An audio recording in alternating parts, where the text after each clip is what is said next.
તો આ તરફ વાત કરીએ મહત્વના સમાચાર કેરળ તરફથી કેરળની 140 પૈકી 127 બેઠકોના પરિણામ જાહેર થઈ ચૂક્યા છે। કેરળના જાહેર પરિણામોમાં કોંગ્રેસની 58 બેઠક પર જીત, જ્યારે 5 બેઠક ઉપર કોંગ્રેસ આગળ ચાલી રહી છે। 140 પૈકી 127 બેઠકોના પરિણામ કેરળમાં જાહેર થઈ ચૂક્યા છે। કેરળમાં જાહેર પરિણામોમાં કોંગ્રેસની 58 પર જીત, જ્યારે 5 બેઠક ઉપર કોંગ્રેસ આગળ ચાલી રહી છે। પરિણામોમાં સીપીઆઈએમની 24 બેઠક પર જીત, જ્યારે 2 બેઠકો પર આગળ ચાલી રહી છે। કેરળમાં સ્પષ્ટપણે કોંગ્રેસની જીત જોવા મળી રહી છે।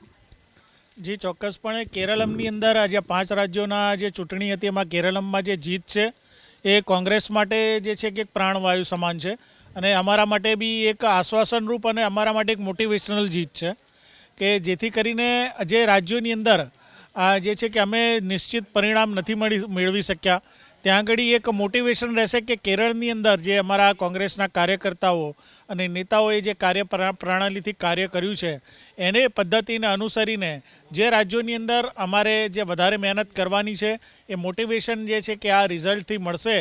અને કેરળની સાથે સાથે જે છે તમિલનાડુની અંદર બી જે છે કે એ ગઠબંધનની સરકારમાં કોંગ્રેસ સહયોગ આપી અને ત્યાં આગળ બી જે છે કે પ્રજાની સેવા જે છે કરવા માટેનો મોકો મળશે એવી અમને આશા છે। ચોક્કસથી આશાઓ જે રીતે કોંગ્રેસ રાખી રહ્યું છે, કેરળમાં તો સ્પષ્ટપણે જીત લાગી જ રહી છે, પરંતુ તમિલનાડુમાં પણ ક્યાંક ને ક્યાંક ગઠબંધનની સરકાર કોંગ્રેસની આવે એવું લાગે છે।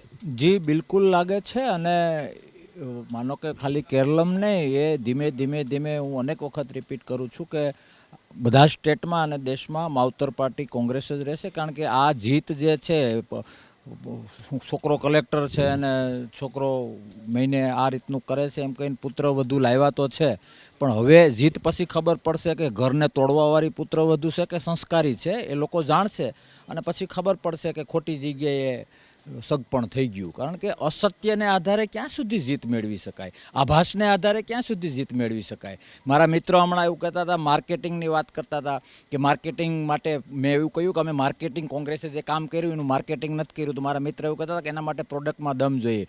હકીકતમાં જો મેનેજમેન્ટમાં ને MBAમાં જે શીખવાડવામાં આવે, હું 25 વર્ષ પહેલાં ભણેલો છું, ક્વોલિટીવાળી પ્રોડક્ટને માર્કેટિંગની જરૂર નથી પડતી, પણ હવે આ લોકોએ જે ખોટા સોનાને માર્કેટિંગ કરીને સાચું સોનું કર્યું, એટલે હવે અમારી આંખ એ ખુલે છે કે નહીં, માર્કેટિંગ કરવું પડશે, નહીં તો ક્યાંક ને ક્યાંક આ લોકો ભાવ લેશે સાચા સોનાનો અને પધરાવશે બગસરાનો। એટલે તમને શું લાગે કોંગ્રેસને માર્કેટિંગની જરૂર નથી એમ લાગે છે? ના, હવે અમે કરીશું માર્કેટિંગ, મતલબ અમારે બીજું કોઈ હથેળીમાં ચંદ્રમાં બીજેપીની જેમ બતાવવાનો નથી। અમે જે ગુજરાત અને દેશ માટે કર્યું છે ખાલી કહેવાનું છે કે બાપ આ બધું અમારું છે ને આ લોકો ખાલી લેબલિંગને લીધે વર્ષોથી રાજ કરે છે, પાછા વળો।